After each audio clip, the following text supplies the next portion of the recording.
जूतवा निकाल के मार मारब हम, हमरा के जानते नहीं कभी।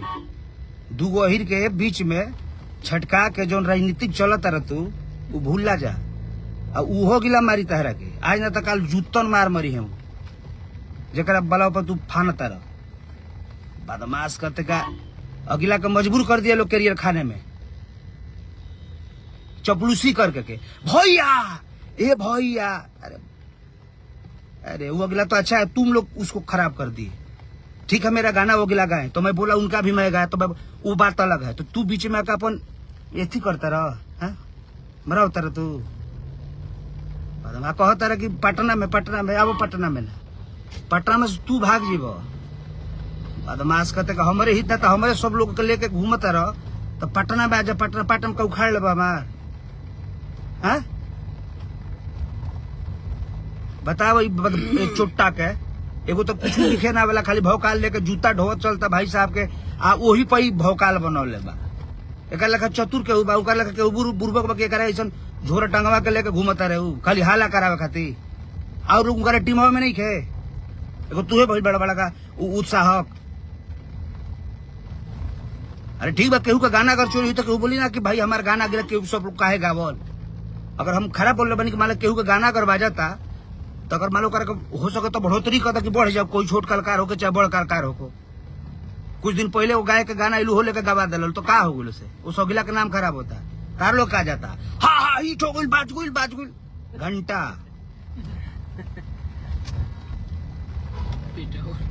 पिटौर कहीं का। हमेशा लात खाते चलता रहा, भूला जाता रहा तू। बताओ यूपी से आकर सबर भाई आप सबको पता ना, पटना में आके रहते रहते इतना मार मरले बागुला वीडियो कर बा। हमारा 71-76 को छेद बा, हमारा में तो 76 को बा, तारा में 576 को छेद बा। तारा में जाता ना तो भूमिका लेके करत तारा लोग हई काम, उससे हमारा घंटा फर्क नहीं के पड़े वाला। मैंने जाता ना हई कुल 11 पहले तू कोयला होकर घंटा हमारे फर्क ना पड़ी। यूज करे कहा जब प्रमोद के डैमेज करता रहा, केहू के सहारा लेके वो का करी हमारे घंटा के कुछ ना करी। भौकाल के अगिला से विद्रोह मत करावो। अगिला एथी में बर्थडे को हमारे चढ़ाव करा खातिर बुझाता कि दादा मुआला का शो के करा भई रहे। ठीक बा, मान ले कलकारी में हमन के तमाल जो भी बहुत नीच आदमी बोला बोली चलता, तो तू मालिक से बात तू के हव 3 में की तरह में आउट टीम में उनका नहीं खे कहू, और उनका टीमों में सब लोग बा ईमानदार बा कि ना कि तोहर लेका का हम कही चपलूसी मत कर। आप लिखो बढ़िया से, लिखे आवत तो तू मत लिखना, तर ट्रेड छोड़ के जाकर बक्सर जाकर भूजा बेचो मत लिखो तू गाना। भौकाल बना के गिला के करियर के वाट लगा के छोड़ दिल। नौटंकी भइल बड़ा बड़का अथी भइल बड़ा सारथी भइल बड़ा तू। ऐसे करता रह, तो ऐसे करता तो कोई उपाय हमरो भी बाकी हम का कर सकते तारे छोड़े पर नहीं लगावल। अरे बदमाश कहते का तू जब से 4-5 साल से गाना लिखता रहे, तोरा लेखा हमारे चेला कब से आज 20 साल पहले एक तोरा से बढ़िया राइटर बड़ा ना तो हमारे चेला तोरा से बढ़िया लिखे वाला। भैया करल नु ऐसे करता रह, कुछ ना करी लड़ावे कहल जाने ला खाली अहिर में है।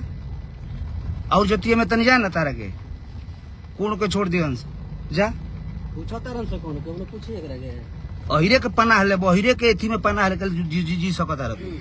और कहीं नहीं तू जी सकत केहू तारा के ना पूछी। रितेश पांडे मार के गिला, रितेश पांडे बक्स बनारस से फेंकलस ताका पटना गुजारा कैले बड़ा भैया से हटर की मार के तारा खदे दी कि चले बक्सर। अरे तू राइटर तो है ही नहीं, तुमको राइटर मानता ही नहीं। बिल्कुल करने क्या दरकार का ऐसे भौकाल। ऐजा प्रमोद प्रेमी हमें ऐजा लोकल केहू ना हो गायक, जब से वो गावत तब से हम हो गावत ऐजा केहू नया नीचे स्ट्रगल करके आवत बात तनु। तोहरो 1000 मिलियन गाना बा तो हमरो 1000 मिलियन गाना बा। कहता रहे कि गाना नहीं खेवा, गाना हमारे ज्यादा गाना बाजला बजला तहर गाना ज्यादा। बदमाश कहते का अपना मेहनत पर बजेला, अपना एथी पर बजेला, ईमानदारी से बजेला। खोर बा एकदम से। अरे बदमाश कहते और टीम में उनकारा लोग आदमी नहीं खे। अरे हम बोली कि ठीक बा हमारा गाना लोग कॉपी करे भाई ना कोई चाहत रहे केहू के भी कहता नहीं। अगर केहू भी गाना गावता अगर बढ़त तो ओकरा के भोजपुरी में बढ़ई ओकरा के लेके खत्म कर देबो। अगर कहू भाई अगर गावता केहू भी छोट हाले में अभी बेचारा गोलू गोल्ड वो बच्चा अपना गाना गाया उसका गाना उठाकर उनसे गवा दिया गया क्यों का है ओकर करियर नहीं खे भाई बड़ा बड़ा कहा हिट हो गइल बाज गइल। अरे रहे तो पैसा लगा के व्यू डाल देता रह अब वहू अगिला के तू लोग नाम खराब कइले बड़ा। अब उनकरा तो ये बात समझे में नहीं आवत अब का कहल जाए। उनकरा जानकारी रही वो अगिला रखले हो ता लोग बुझाता काहे खातिर रखले हो। भाई साहब आप अनुरोध भाई इससे लोगों को आप मत रखिए। ये लोग तो मार्केट आपका खराबी कर दिया और इज्जत आबरू भी ये लोगों से बोलने वाला चाहे बाकी आप भाई है और दो जादों में हमेशा ये लोग आज तक मिलने का काम नहीं किया है। आज तक उनका साथ हमारे फोटो देखले बड़ा काहे नहीं लोग देखले आज तक यही सब अगिला कानापोरी करता है लोग कि भैया ऐसे बोल दे। अरे भैया हम कहे बोले भाई है मेरा वो क्यों बोलूंगा भैया हो गा दलस परमुदा से ऊपर मारे और लोग ओकरा से तेरा डर नहीं खे होई गा तो भैया बाजो होई गा। अरे आपका लेवल उनका लेवल है अपना लेवल सबका अपना अपना लेवल है। तो भैया हो कैसे बढ़ जाई हमारा छोड़ा के मैसे कर दे हई कर दे। अरे 20-25-30 को न्यूज रखल बड़ा लोग यूट्यूबर भाई लोग के 500 रुपया भेज दे बोलो हई बना दो हऊ बना दो। वो सब आदमी के नहीं जानकारी इस आदमी आपको लोग को यूज कर रहा है। ये आदमी यूज कर रहा है वो लोग को बुझाए के चाहिए। यूट्यूबर सबके खातिर हम बानी अब कल से हम वो न्यूज ना देते रही बाकी हमको न्यूज दे हर एक भाई के न्यूज हमको बोला के दे।